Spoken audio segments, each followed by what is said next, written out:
Oy, magandang araw mga kababayan. Luzon, Visayas, Mindanao, magandang araw. Magandang umaga, magandang tanghali, magandang hapon sa mga Pilipino saan mang sulok ng mundo kayo naroon.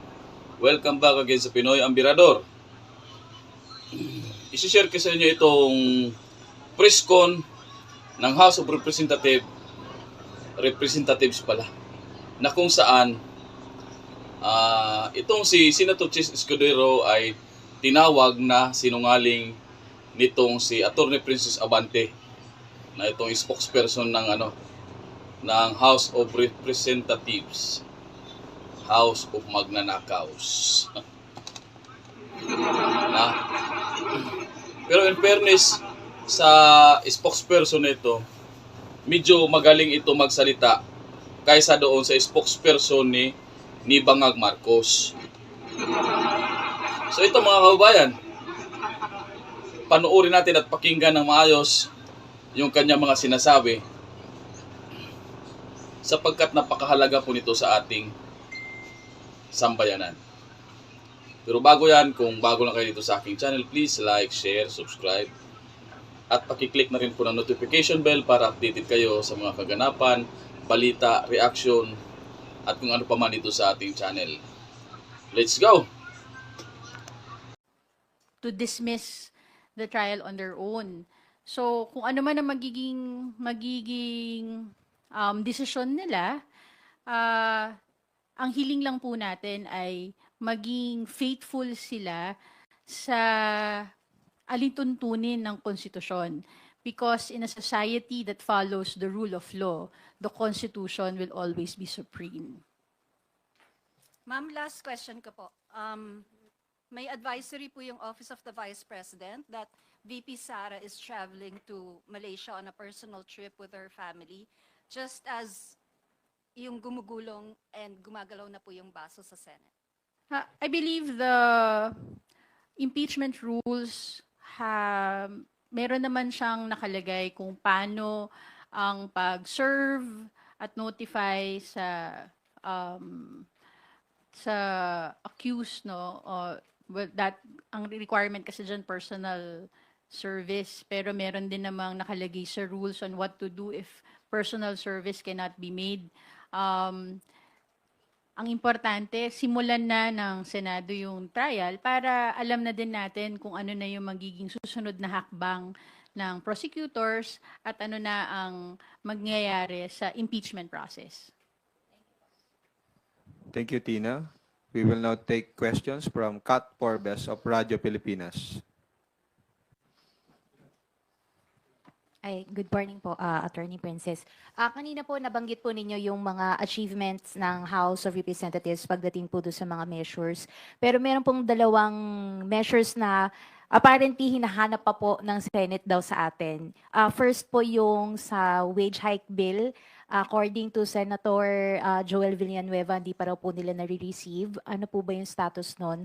And yung isa po ay yung sa BSK term extension, na sabi po ni Senator Chis Escudero naman is kung hindi daw po ma-approve kasi ng Kamara ay hindi na po siya mapapagtibay dahil nga po hindi naman siya certified as urgent. Ano po ba yung status ng mga bills po na ito? Unahin ko muna yun dun sa 200 pesos wage hike. Na-transmit na siya sa Senado kahapon. At meron na rin na ipasa ng mga pangalan para maging representante ng Kamara para sa bicameral conference. At nirirespeto natin naman kung ano yung magiging pagdedebate at magiging pag-uusap ng dalawang pulong tungkol sa magiging final na version para sa measure na ito. Pero patuloy po na maninindigan ang Kongreso, ang Kamara, na House version ang mas makakabuti para sa ating mga mamamayan. Kung ma-aksyonan ito ng bicameral conference, handa naman ang Kamara para i-ratify ang magiging final na version, na pero ito dapat yung masisiguro natin, yung sahod na patas na hindi dapat ipagpapaliban para sa ating mamamayan. On the barangay and SK elections, nakita ko din yung press conference ni Senate President Chis Escudero, and unfortunately mukhang misinformed si Senate President. And kaya rin naman ako nandito para siguraduhin na tama natin ang mga fake news at mga misinformation. Hindi totoo yung sinabi ni Senate President na hindi pa nakakapasa sa committee level yung bill na inaayos ang term ng ating mga barangay officials. In fact, kagabi ay naipasa na to na on third reading, including the sister of Senate President, na pinasa ito. Transmitted na rin siya, matatransmit na rin siya for the bicameral conference as well. And again, ready ang House of Representatives para ayusin, pagdibatihan, at ma-ratify lahat ng mga pending na mga measures sa bicameral conferences natin. Thank you, Kat. Next question will come from Mela Lesmoras from PTV4. Hi, good morning, Attorney Princess. Ma'am, kunan ko lang po yung reaction nyo. Kanina kasi nagpa-interview si President Ferdinand R. Marcos Jr. and nabanggit niya, sabi sa tanong sa kanya, Sir, the impeachment process will start in the Senate tomorrow. Your thoughts? Sabi po ni President, this is really a function of the Senate right now, so we leave it to them. It has moved already from the House. It has now been in the Senate for a few months. We are watching, of course, what the Senate President Chis Escudero is doing to try to make it as a peaceful transition as possible from this Congress to the next. Tapos natanong din siya na the controversy right now is that it will move from the 19th to 20th Congress. As a former senator judge, what are your thoughts on that controversy, sir?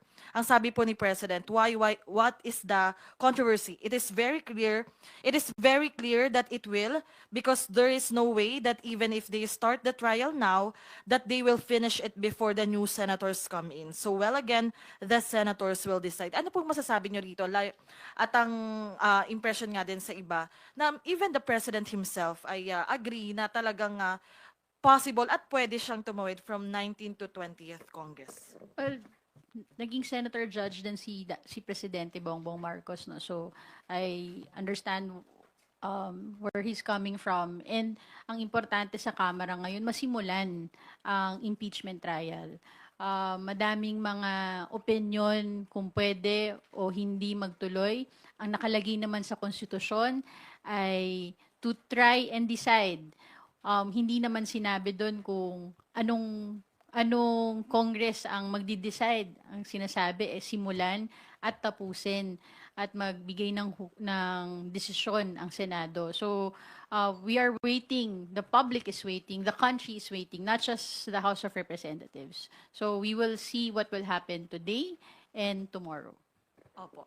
Ma'am, welcome development po ba itong statement ni President Marcos for the House of Representatives? Well, naging very clear naman si Presidente na hahayaan niya na umandar ang proseso labas sa kanyang sariling opinion o pakikialam, at nirerespeto natin yan, at ganun din naman ang House of Representatives.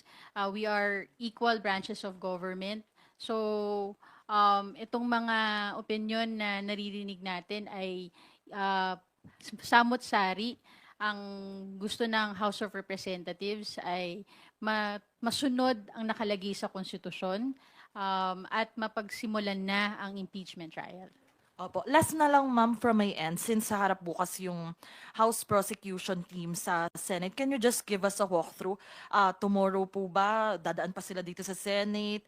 Ang dami kasing groups na sumusuporta din dito nga sa magkaroon na talaga ng impeachment trial. Magkakaroon po ba sila? Paano po yung magiging biyahe nila papuntang Senate? And pagdating doon, ano po yung magiging parang walkthrough lang po ng mangyayari bukas? On that, siguro I will give a separate statement kasi gusto ko muna din makita yung final na mangyayari para bukas, no? Hindi pa ako nabibigyan para mailahad ko sa inyong lahat. Pero I know everybody's looking forward to it, and as soon as I have all of the details, ibibigay ko din naman po sa inyo. Thank you, Mela. Your turn, Bibian Gulia from ABS-CBN2. Good morning, ma'am. How does the House view the developments sa Senate yesterday? Bagamat nag-take oath na po si Senate President Escudero, bigo po yung minority na mapag-take oath yung lahat ng senador at mag-convene ng impeachment court. Kumbaga po parang inutay-utay yung pag-take oath. Well, again, like I said, we welcome the developments from yesterday's session. Ang ibig sabihin lang nito ay nagsimula na yung proseso para sa impeachment trial. Again, hindi lang naman